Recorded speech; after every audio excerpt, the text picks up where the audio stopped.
Les muletiers étaient originaires des Pentes Cévenols, région qui s'étend du mont Mézinc au mont Lozère en passant par le Tanargue. Certains possédaient une véritable renommée. Ils venaient de Saint-Cyrgue-en-Montagne, de Saint-Étienne-de-Luc d'Arès, de Loubarès, de Saint-Laurent-les-Bains. Ainsi, les muletiers du Petit Paris, Montselgue, étaient connus sous le nom de Parisiens, ceux de la Vérune, de la Bastide et du Luc, les Rigourdiers, à proximité de la voie Rigordane. Dans les Cévennes, muletier était un titre. Il fallait posséder une couble, soit 6 mulets au moins, équipés complètement, sinon vous n'étiez qu'un simple rafardier.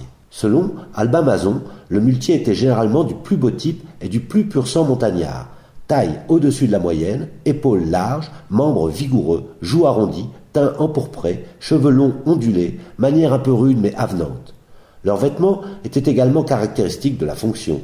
Bonnet de laine rouge, accompagné d'un feutre en fonction de la saison, les cheveux noués dans le dos, oreilles ornées d'anneaux d'or auxquels pendait un fer à mulet, cravate et gilet rouge, des souliers ferrés, une ceinture en laine rouge avec tasse d'argent décorée, pour goûter la marchandise, un trocard, c'est les couteaux pour percer les outres.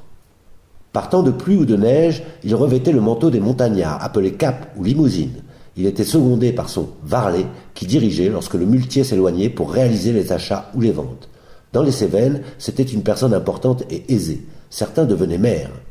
Les muletiers et leur cortège représentaient une véritable animation dans les villages et hameaux reculés. C'était d'ailleurs souvent la seule. On entendait de loin les clochettes, fort convoitées par les enfants qui tentaient de les voler lors du pillage. Les coubles de plus de 20 mulets avaient le privilège de traverser les villes en laissant les grelots sonner. Chaque mulet portait la ration de foin nécessaire au cheminement d'une halte à l'autre. Au lieu dit la Croix de Fer, il existe une maison isolée, appelée le mas de quillard. C'était un lieu où les muletiers quillaient leurs mulets. Ils les laissaient au repos tandis qu'ils allaient traiter avec les vignerons. Payre était une importante station de muletiers. On pouvait compter jusqu'à 300 mulets, car à cet endroit se croisaient muletiers montants et descendants. Ils croisaient également les baigneurs se rendant ou revenant de Saint-Laurent-les-Bains. C'était un lieu où étaient transférées les marchandises qui étaient transportées sur les pentes les plus abruptes. Le Petit Paris était un important carrefour de chemin, ainsi qu'un hameau de muletiers réputé. Une foire annuelle s'y tenait le 12 mai. Un droit de somme y était perçu sous la forme d'un abonnement annuel. Les bêtes pouvaient porter des charges très importantes. Par exemple, pour le vin, elles s'élevaient à 8 septiers, soit 168 litres. Le vin était transporté dans des boutes, les outres, confectionnées en peau de bœuf ou de vache et quelquefois en peau de chèvre. Les boutes étaient préférées aux tonneaux car plus faciles à arrimer, elles se pliaient sous un autre chargement au retour.